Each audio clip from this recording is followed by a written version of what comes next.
Hello everybody and welcome to another hobby cheating video, and today we are going to discuss brushed steel. So this is brushed non-metallic metal.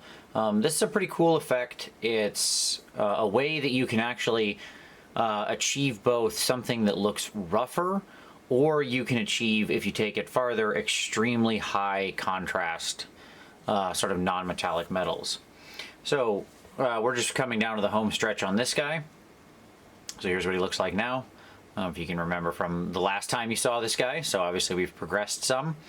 And specifically we're going to be working on his sword, because we want that to have that sort of look of sort of steel that looks a little rougher, that looks a little more old, and that looks a little magical. Now, as I mentioned in the previous video, this guy has an environmental lighting effect, so from this side he's very warm.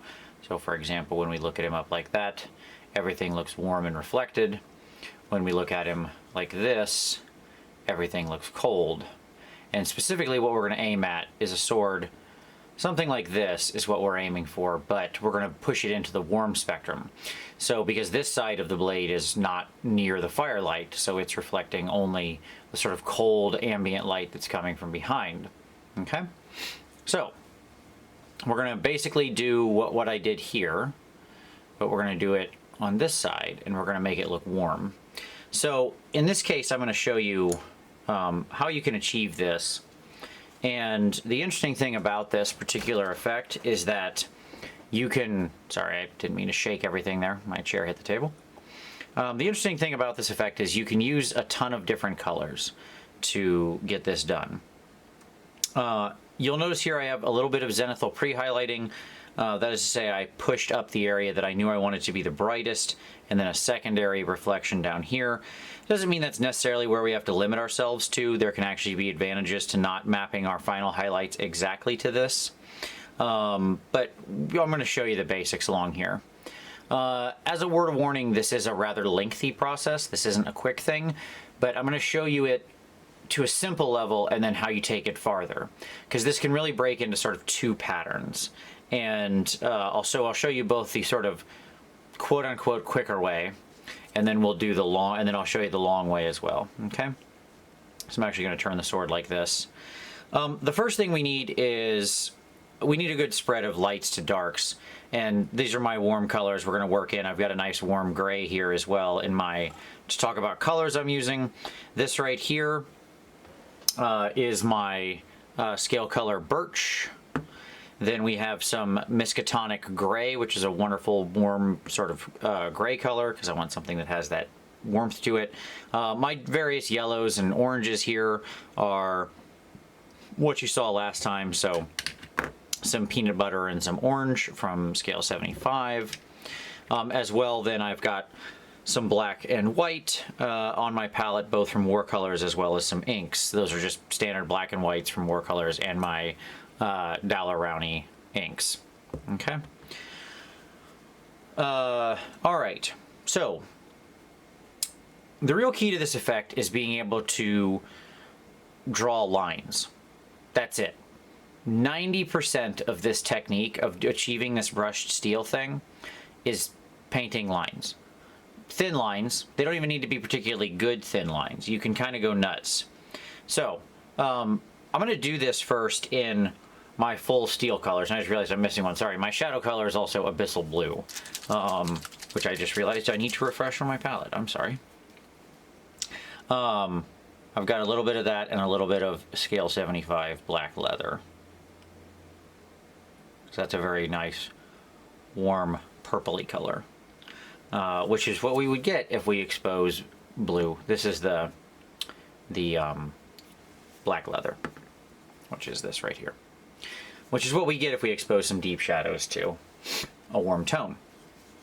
All right, so the first thing we're going to do, now that we actually have all our paints ready to go, is I'm going to get some, I have some Flow Aid here on my palette. It's clear, so you probably can't see it, but I'm just going to get my brush in that, and I'm going to pull some of this, my near white down here, and make a little work area for it.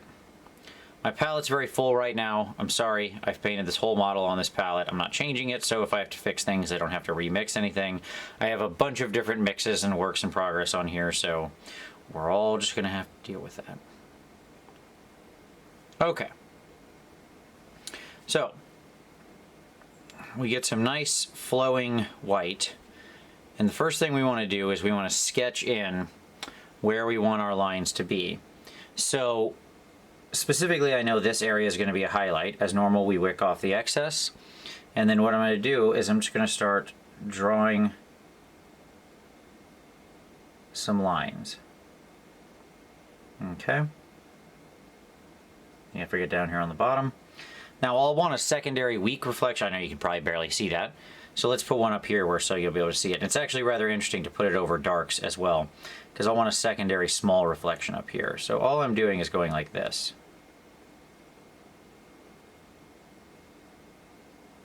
Okay? You can see that. Just directionality is everything when we're doing this. Throughout this process, the brush is never going to move in any other way except like that, in the direction we're going. We're also going to place a reflection down here. Okay. Now, we want to take these out farther than where we actually want the highlight to be.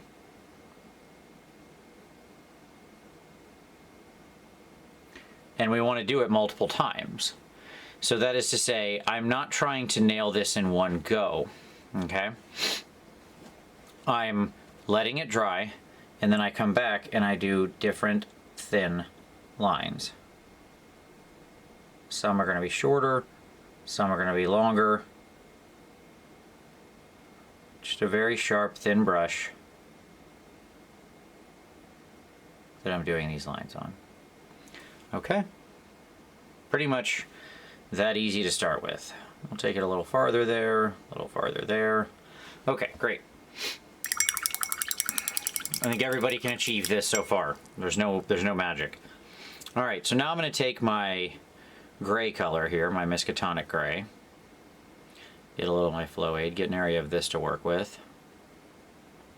Now I want to start bringing in a little bit of that warm tone. So what I'm going to do is I'm going to grab just a hint of that orange and work it in here. Not a lot, just a little bit. We want to make sure that since we know this is going to be the warm side of the blade, it still needs to look like metal. It's not chrome, it doesn't turn immediately white. We just need, orange. We just need to make sure it's, you know, in the right color spectrum. Now, starting from there, I'm then going to overlap, again, long thin lines.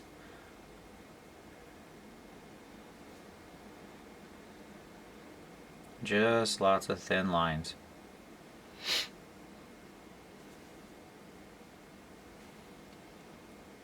And effectively, I'm going to overlap some of them.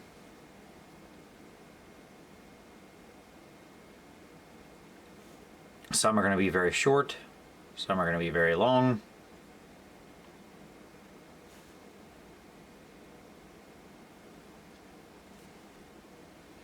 But I'm just drawing long, thin lines. That's really all there is to it. Once again, I'll do a couple passes over each section. I'm not trying to draw the same lines. Sometimes I accidentally will, but that's fine. What we're doing here is we're creating the visual confusion we need to sell the effect. Okay? I know this is probably hard to see at this point because the differences are minimal. So now let's get into the real stuff. Let's grab some of this abyssal blue. Once again, we're going to get plenty of flow aid in the brush. Grab some of our abyssal blue, bring it over here into a work area. Now, blue and orange are complementary colors. We're going to grab a little of this purple. So we're going to warm it up instead of trying to go into the orange. We're going to warm it up with some of this purple over here. Some of this black leather, which isn't really purple. It's a very purplish brown. Okay. Cool. Okay. So now, in between here, where I want my shadows to be, we're just going to place the shadows in the same way.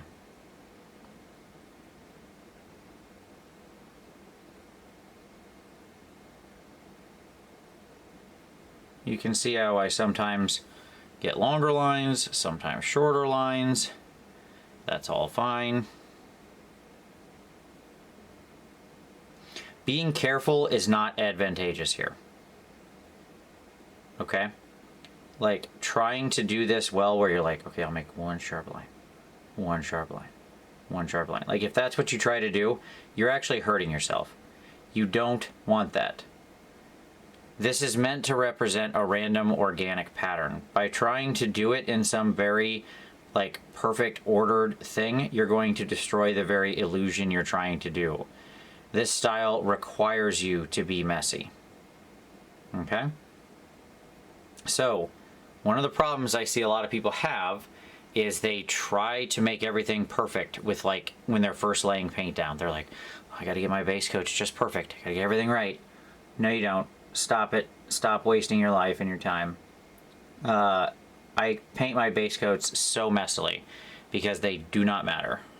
And you should be messy with them. But in this technique, that's just in general, but in this technique especially, it's important to do that.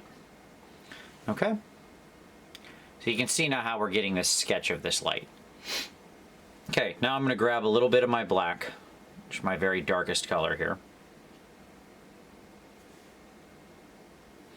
And I'm just going to reinforce the very centers of this.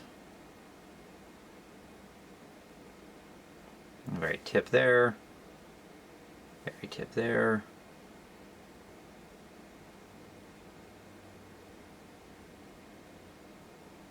Okay. Just making sure it's nice and pushed up. And in the same way, I'm going to grab some of my pure white.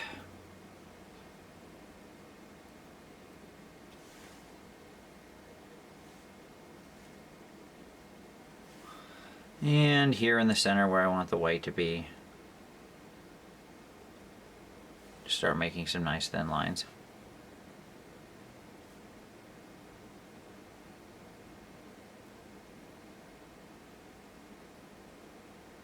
The cool thing about this technique is that you can keep moving your stuff around, like as you adjust it. Unlike normal sort of like glaze-based non-metallic metal, where you're really trying to like do a bunch of very smooth transitions, it becomes very hard to like completely shift a color around. Here, because you're doing this, you can really start shifting stuff. All right, so you can see we've got this base down. I know this looks insane right now. You're like, what is going on here, Vince? What madness are you on about? But I assure you that this side looked exactly like this side. Okay, at some point in time. All right. Now comes basically the work, right? So we've got all these colors we've made. Our darkest, our mid, our light, we've got our warms, right? So now what we're going to do is we're going to just start playing around with these things, like in halfy sections. So I'll start grabbing little bits of it and making colors in between. I still want my flow aid every time. Okay. But what I'm going to do is just start doing little thin lines over the edges between the two colors that I just had blended together. Okay. And the goal here, by the by,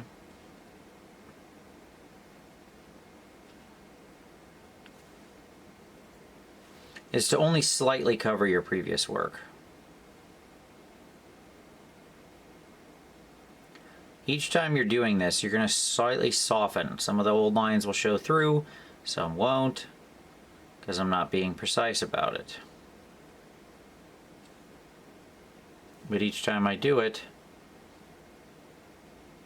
it slowly works out some of that, because right now, the lines are like way too extreme, right? But I can keep pulling it around.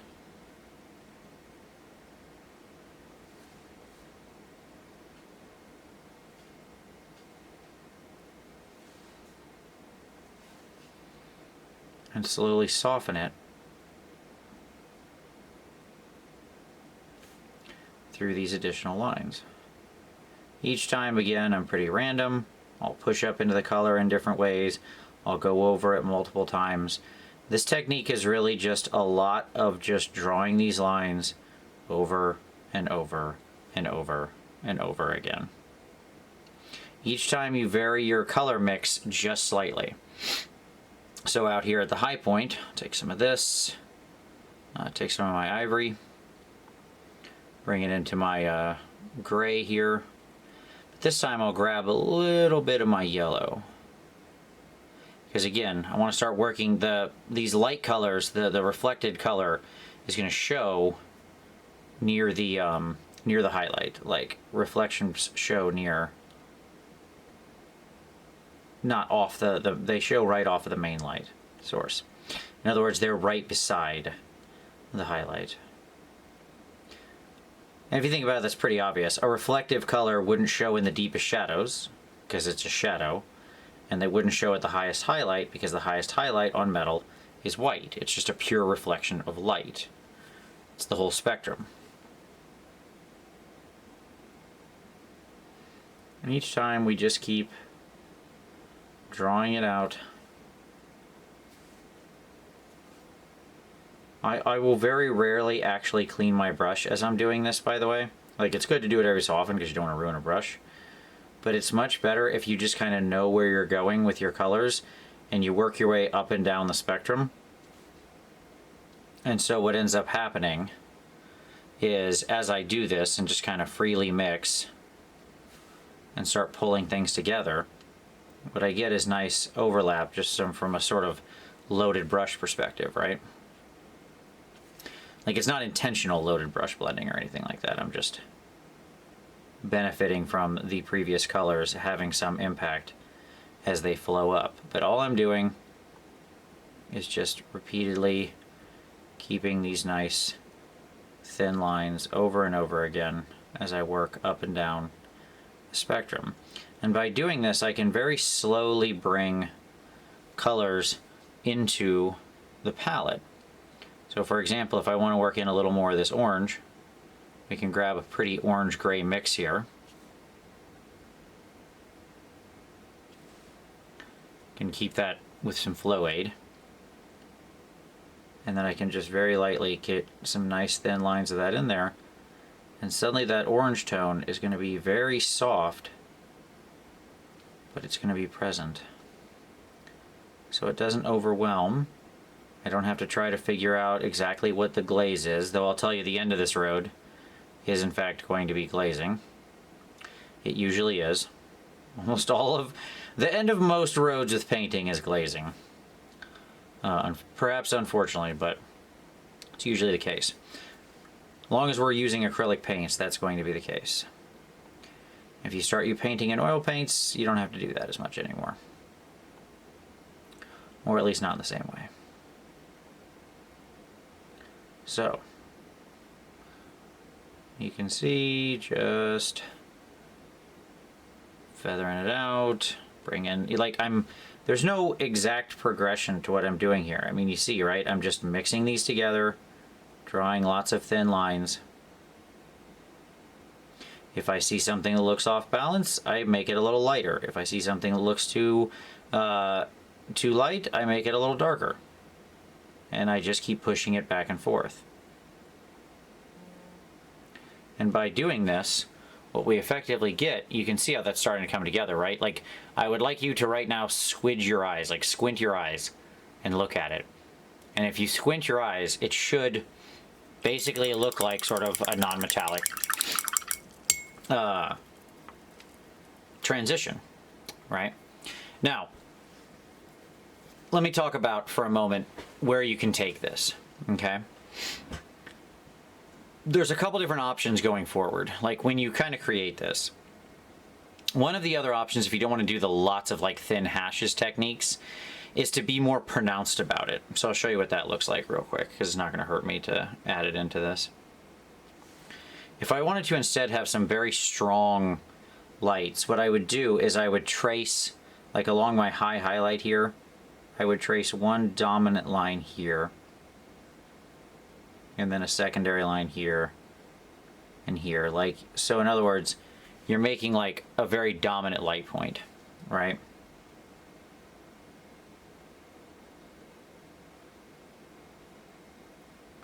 And you trace them along at the angle and they should shrink in size. So you're creating the essence of like a downward facing reflection. And then you come back in the middle and you do your thin hashes. Think of it like an expanding triangle.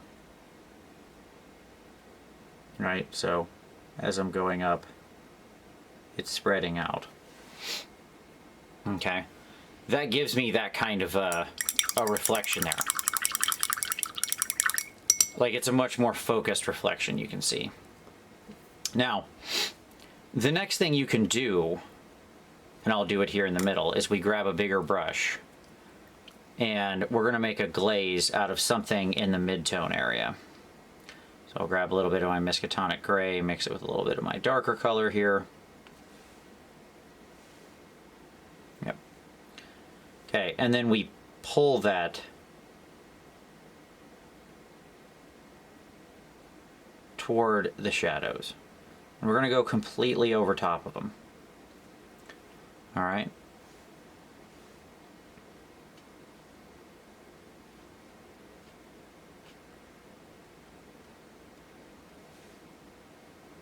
By working toward the shadows and completely over the top, what we do is you can see how we instantly get this fade, right? Where we smooth it out, but it still looks like you can still see the hints of this texture underneath, right? In the same way, I can take a bit of my lighter color, so I'll grab a little Miskatonic, put it together with a little bit of my white, or sorry, my birch, not my pure white, and I can glaze over the top of that.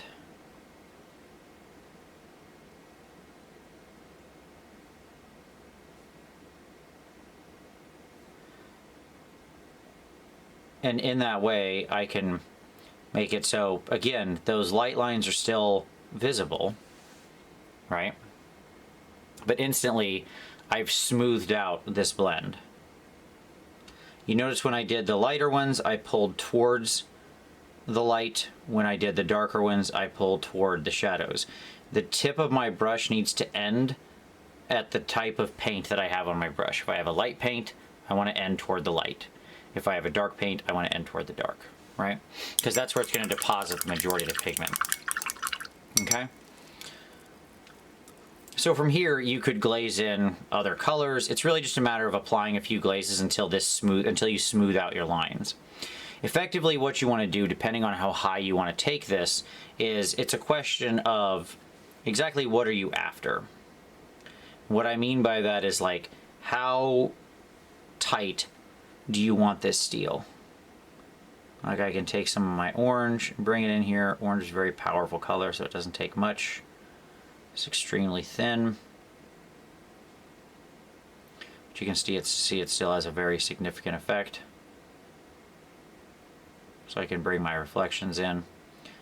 And the nice part here is if this is too strong, if I get too much orange, which I don't necessarily think this is, but the point is that if I do, okay, I can always just come back in with another glaze of my darker color. So now let's go to something like the Miskatonic plus a little more Abyssal Blue. Again, never cleaned the brush. Test that glaze out. Looks nice. And then we just pull that down. Nice and gentle.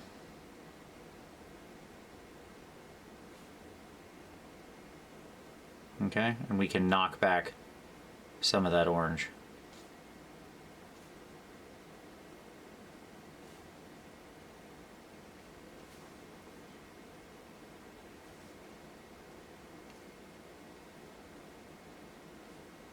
If you do too many glazes, you will eventually completely cover the effect. But when you're using pretty strong paint to do your initial lines, it's actually quite hard to completely remove it. Now, again, we're still a far away from this looking like that, right? And the answer there is we got a lot more glazing to do. First of all, we're not going to get as dark as we were on the other side, but we also have more lines to do. So the rest of this, a lot of this, is really just me doing lots of long, thin lines. So I'm not going to sit here and do all of these lines with you, but I'll show you where I'm at every so often, because I don't want to just come back and have it look like the other side and be like, and everybody be like, oh, come on, man. That's not, you didn't show anything there. You went from looking like crap to looking like something that didn't look bad. That's hardly fair. No, I'm sensitive to that. I understand. I want to show you how to do it. I just don't want to bore you at the same time. So, what I'm going to do right now is literally just repeat this, what you've seen me doing. Very long, thin lines up and down the blade, and I'll pop the camera back on a few times and we'll show you where we're at, okay? Then we'll get on to our next stage. So, back in a moment. All right, so we're back. For reference, that was about 15 minutes or something like that, 15 or 20 minutes. And all I did is the same exact thing you saw me doing here, just more sharp, thin lines. You can see how we look now. Now you shouldn't need to squint too much to get the idea of what's going on there, right? Still helps to squint a little because it's rough. But you can see now how we're starting to make this start to look like that. Again, except this is cold. This is going to be warm. Okay? All right. So, now that we have our little lines, and one important note I want to make here that as you go along, you need to be doing sharper and sharper and thinner lines, okay? So, for example, if I wanted to work this space out a little bit, and I do, because I want to extend this middle highlight just a little bit, then I want to make sure I have really well flowing paint. Make sure all that excess is wicked off of my brush. And now I attempt not to lean my head into frame, because what I want to do here is some really, really sharp, very thin lines.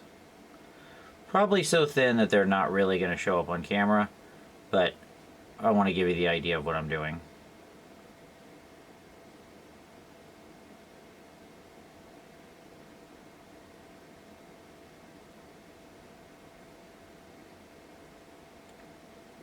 Okay? Just barely touching the tip of the brush to the mini. Letting that flow aid do all the work for me. Okay? So there I can push out that highlight some. Okay? All right. Now, from this point, we've got a couple of choices. Depending on whether or not we like how our highlights look, that is to say, if everything's placed correctly, and we like our general color transitions, you can then choose to keep doing some more lines. The more you do this, the more you'll start creating this visual confusion around the whole sword. Okay? So for example, if I want to push this lower part down a little bit, I'll grab some of my darker color mixed with my orange here. I'll come down here to the lower part of the blade, and once again we'll start bringing down some very light, very thin lines.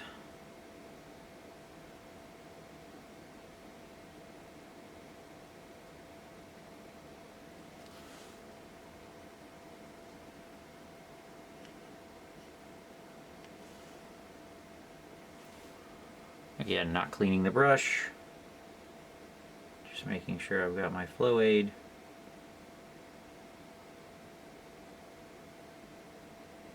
Okay. And I can sort of shrink that down.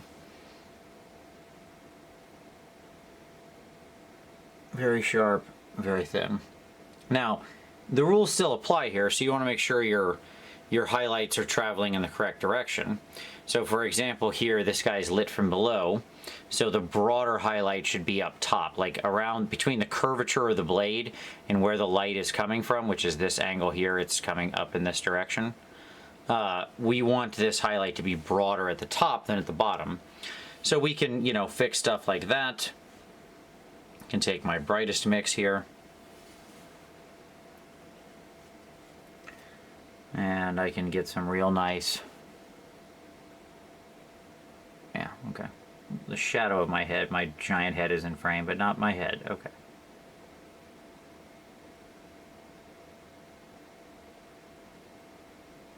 All right.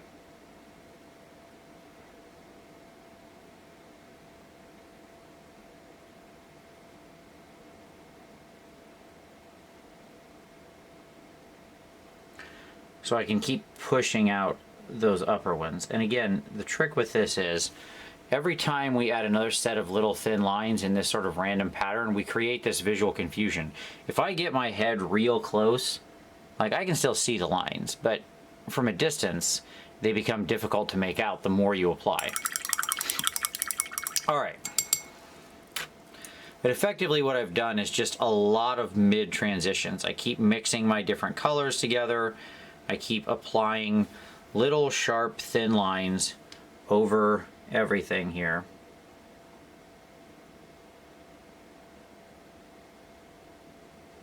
By the way, here's a thing.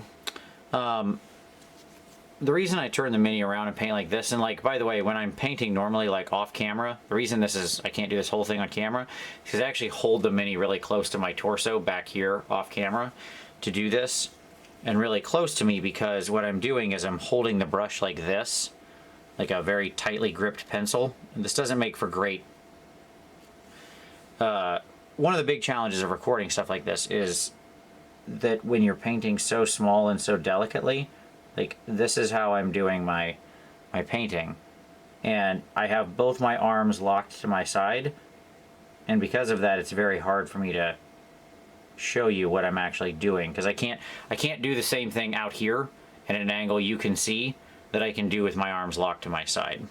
Just an interesting challenge of actually recording this stuff. So if you ever wonder why sometimes I'll cut away, or why somebody might not be showing you every single thing, it's because sometimes it's just impossible to record. Okay, but at any rate, that challenge aside,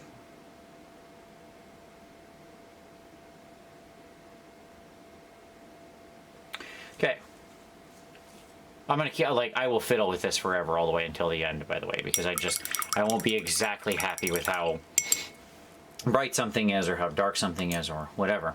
But now what we're going to do is, now we enter the glazing stage. The glazing stage. The end point of so many techniques that isn't basically heavy texturing. So now what I want to do is I want to start bringing my colors a little more smoothly. Now I hear you. I hear what you just said. But Vince, isn't that going to undo all of this hard work you've done with these tiny little lines? Well, if I put thick paint over it, it sure as heck would. But I'm not going to do that.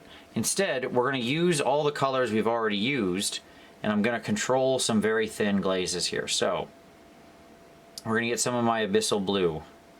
Mix it out here. I've got some of my blue and my purple. There we go. And then instead, we're going to grab... Actually, we'll get some of that orange there. Blue and orange make brown, folks, because they're complementary colors. That's okay.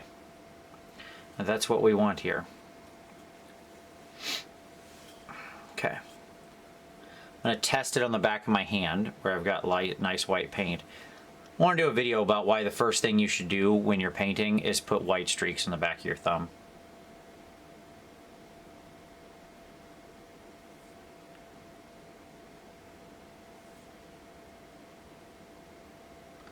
And I'm just going to pull these thin glazes in.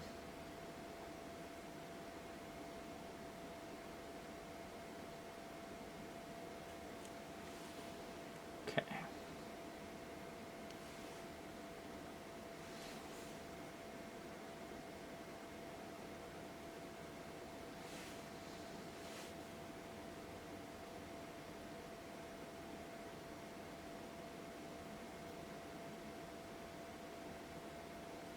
Okay. Now the more I do that, it doesn't, no single glaze has a huge effect. That's the whole point. We don't want it to. We want its effect to be fairly minimal. Now we're going to take some of this orange. Actually, let's grab some of that, my really bright orange. I'm going to stick that up here. I'm going to grab a little of my Miskatonic gray. We're going to go the other direction, whereas before I was adding a little orange to the gray, now I'm adding a little gray to the orange. And the reason I'm doing that is because I want to desaturate that orange out. Not completely, it should still, the orange should still be winning. Okay? Alright.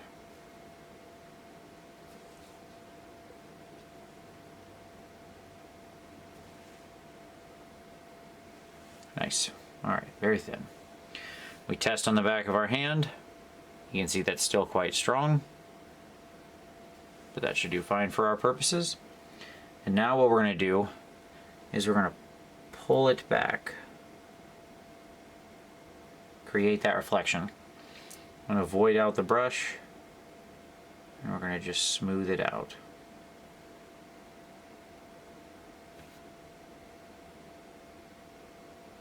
Okay. I'll do the same thing again. By voiding it out, I mean I lick the end of my brush clean.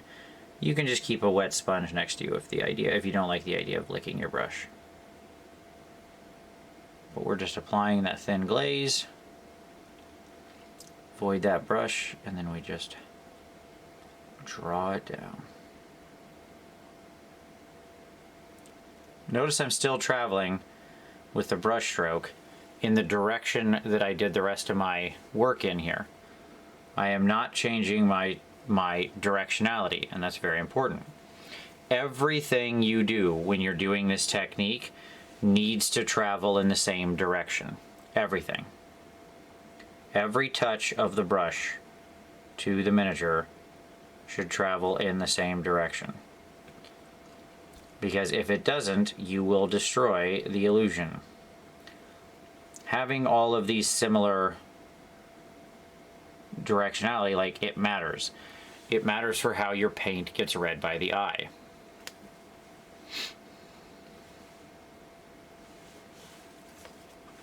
So then I just come through, do this part now.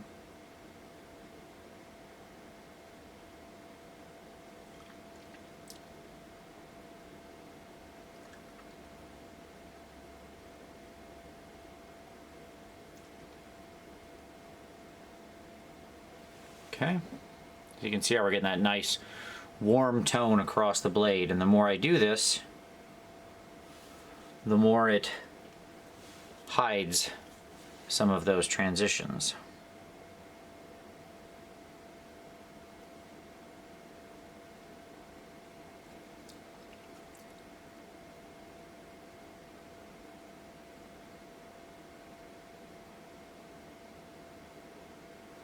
Okay.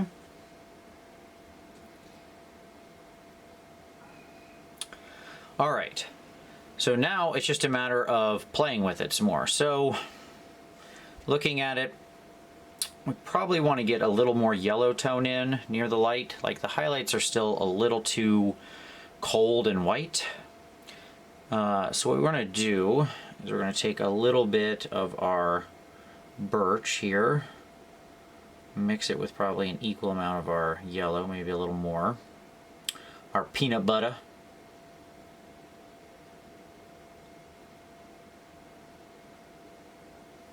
Because yellow is such a naturally transparent color, it'll actually help us turn that sort of soft white, which normally glazes like crap, into a good glaze. Yeah, there we go.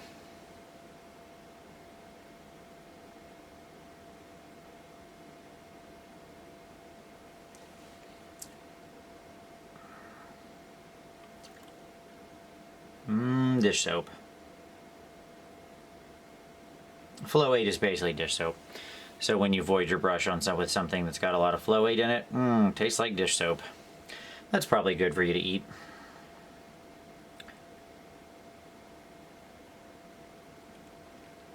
If it wasn't so darn efficient, I would be more concerned.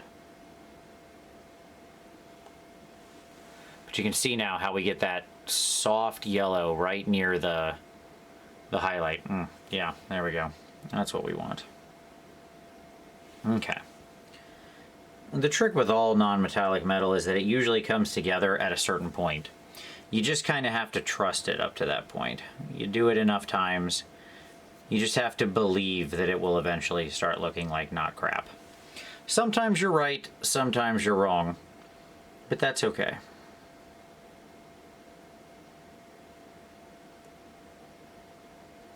It's still a learning experience every time. Right?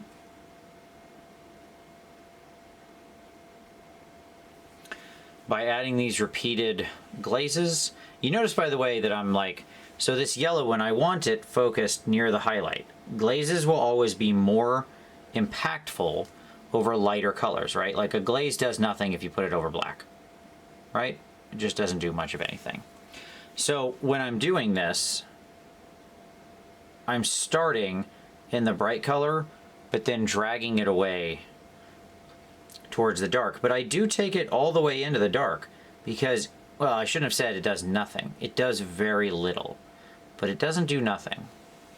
It adds just a little bit of a softness to that tone, right? And that's what we want, because this light pattern, like all of this blade is going to be bathed in this warm light, right? It's not just these areas here.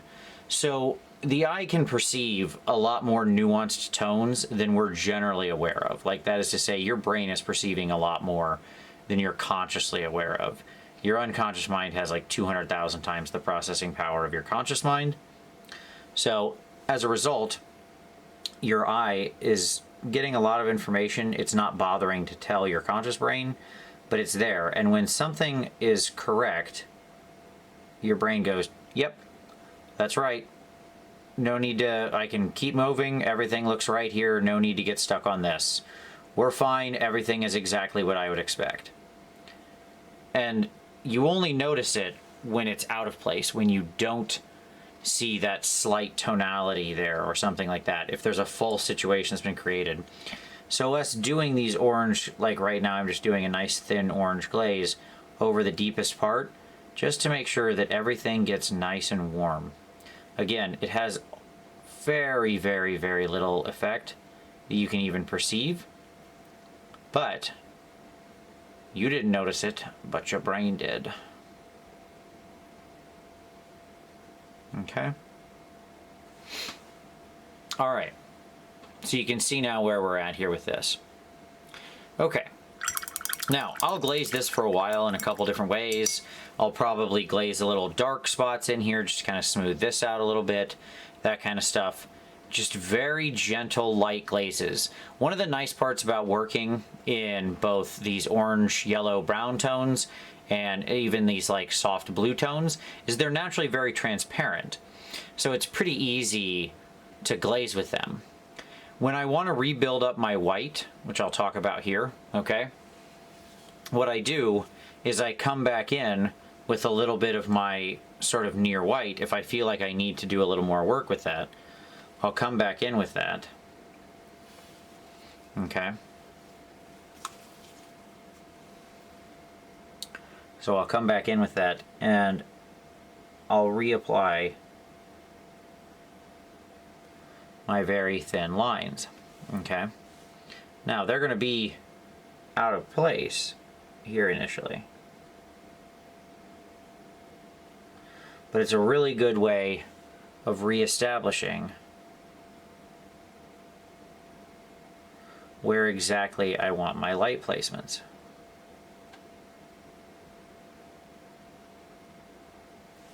Right? And then what I can do is then just glaze the sides of it back down. By continuing to do the white as these sharp, thin lines, I continue the brushed effect, as now the reflection seems to be hitting every one of those, right? Okay, so you can see that's how we rebuild the highlight. It's pretty directly easy. So even if I overglaze and start bringing this down, I can come back in with more lines and just open it right back up. From this point, folks, it's really just the glazing game continues. So that's what I'm going to do. I will be alternating back and like what you just saw me do with those glazes up and down. I'm going to do that about 3 more times. And the reason I say that is because the more times I do it, well, first of all, because this is a piece for competition, so that's why. But secondly, because it, by adding that in, it really adds the depth to the color and lets me make sure everything is balanced. Now, I'm going to work on that for a little while, but I will be back because I'm going to talk about one final way that then we do, what we tackle at the very end of this to fully sell the illusion. So, I'll be back one more time and then we'll close this out. Alright, we're back, and here's where we are at. So you can see here we've applied, you know, some glazes, and you can see how we've smoothed out our lines, but we haven't erased them, right? Like, when you look, you can still see that pattern, and you see how all this lovely sort of texture, this color, sweeps into each other in these very small micro lines, and this comes from doing that repeatedly over and over again, and then glazing over top of it. So what we get is this nice effect. So here you can see it reflected in light colors, and here you can see it reflected in more of like a cold blue color. Either way, like I know that's very different on a sword. It would be very unusual to actually have this play out like this in your own example. For me, it's just, it happens to be because I'm working on this very unusual lighting piece. I just realized that was a little too harsh of a transition. Like I said, constantly fiddling. But at any rate, now we're going to do the last part. So the first thing is that one other thing I did off camera is I did edge highlight this, just reinforce the edge highlight, just because it helps me see what's going on. But now we're going to actually sell the effect. And one of the things that actually sells non-metallic metal is imperfections. And that's true for brushed steel or anything. So on the front, since we've got warm, what we're going to do is we're going to take some of our black leather here, which is a nice warm color. We're going to mix it with a little bit of like a cold blue-black ink, basically a Payne's gray. Grab a little bit of regular black. And then, probably that's good, I'll grab a little bit of this brown. Okay.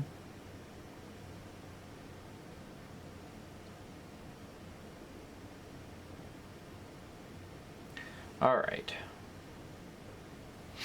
Because I want my lines to be fairly warm. And then what I'm going to do is I'm going to find in the blade here, there are some creases, like where the blade has been nicked.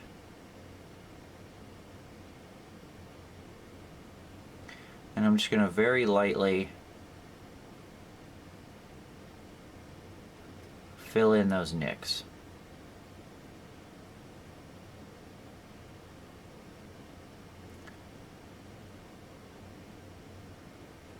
And the reason I'm doing it fairly lightly at this point is because I don't know how strong I want them.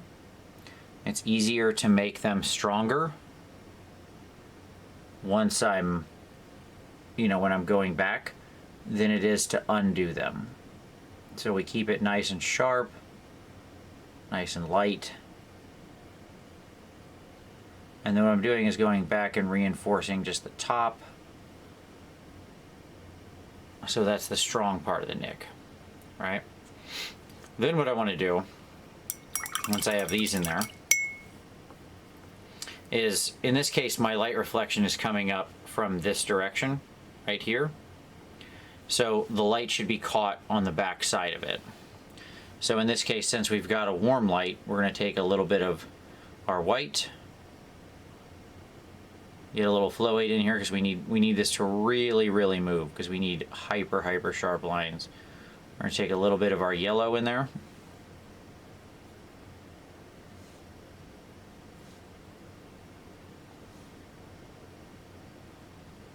Okay. We're going to test to make sure we get a nice sharp flow going, and then we're just going to trace the back side of each one of these.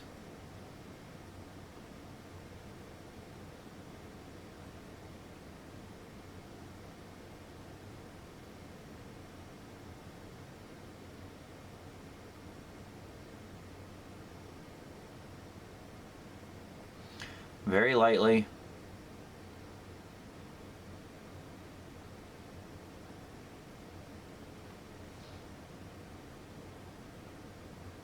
Just the tip of the brush. Nice and careful. Sorry, I know I went off camera there. Okay. So you can see how we get those cuts in there. Now what I'm going to do is then pull up into my straight white. I haven't changed the brush, I haven't cleaned it, but I'm adding in a little more straight white. And then in some of these places where I want to show depth, I'm going to come in there and really reinforce that line.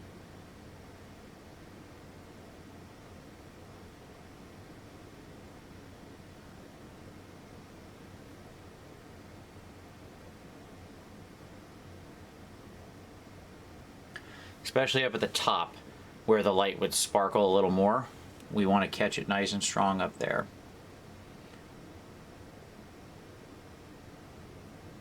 Okay.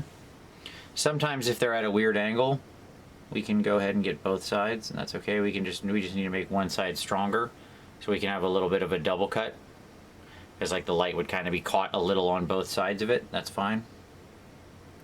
And then where it's in a really bright spot, like here, where this is already quite bright. Okay. Then in that case, I'm going to go straight into my like pure white or something pretty darn close to it. Get it into my brush. Again, still haven't cleaned the brush, so we're still just mixing a little bit of the previous colors in there. And we're going to reinforce that line here.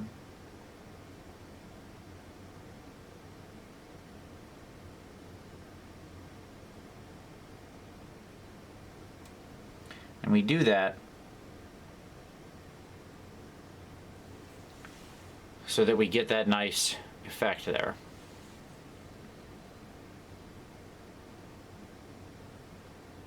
Okay. The other thing we can do is we can add little micro dents and textures, right? So you can see how much that actually brings out the effect. And I'll go through and reinforce my lines. You know, I'll probably darken a few, like in the darkest areas, I'll take them down to pure black so they really stand out, and so on and so forth. You basically key them to the area they're in. The other thing you can do with this kind of a brushed steel is you can come in with that darker color you've got. Okay. And we can do some things like micro detail. So in other words, that's just little micro damage. So here we put in a little like dot, dot, dot. Maybe we've got some up here, kind of a dot, dot. We just put in some little stipples and dots. Stuff like that. To make the blade look like it's, you know, it's had some scratches and stuff in it. Okay? Just little tiny hits like that. And then same as before, we come into our lighter color here. And then on the back side of it where our reflections are,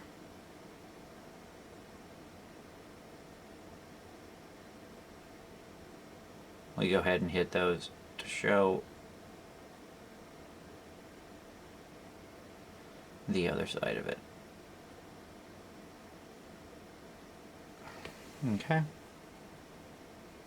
You can see how when we add just those little things, again, it's all helping to sell the illusion by adding those little extra touches, and again, where it's particularly bright,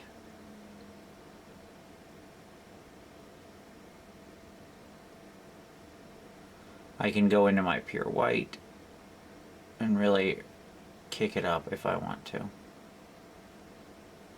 Okay. Alright, so from here it's just refinement, basically. That's it. So, I'm going to keep working on this, finish all my little scratches out, and we're good to go. But that's it. That right there is how we do our brushed steel and how we sell the illusion. So you can see how we go from drawing some pretty thick alternating lines to very thin, sharp alternating lines to glazing over the top to finally this effect.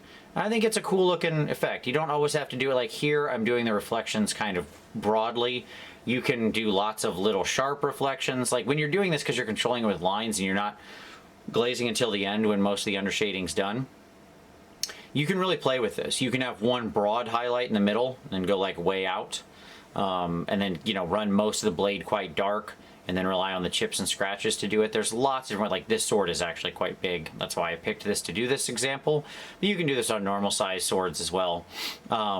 It's actually, you know, somewhat easier because you don't have to cover all of this space. But there you go. I hope that's interesting to you. I hope that gives you some ideas for how to play around with. Like I said, as you can see, you can play around with lots of different color schemes on this and have interesting results. So you can even mix the two, by the by. You can have a little bit of blue on one side, a little bit of yellow up in another area, and that can feel very cool. So like if you got a nice sword, maybe you put some blue down toward the bottom, and then you have a little yellow light reflection up top at the highlight, like I've put around here. That way you kind of show the sun's reflection at a high point, whereas, you know, nearer the ground it's pulling the sky or something like that. So there's lots of fun options you can play with as you're doing this. But there you go. That's our brushed steel non-metallic metal. Also just a fun way to work on doing non-metallic metal, a cool alternate way to try it. One of the things you can do is if you want to do these wide transitions, you can basically glaze the lines completely out, and then you'll just get this hyper smooth transition between the colors, but your undershading is very strongly set. So the options never end. But there you go. I hope you liked that. If you did, hey, give it a like down below. That's always appreciated. Subscribe for more hobby cheating in the future. Share this with anybody. Sharing is always deeply appreciated. Share it and tag me in it. I always try to show up, so if there's any questions, I can answer them. But as always, I thank you for watching this one, and we'll see you next time.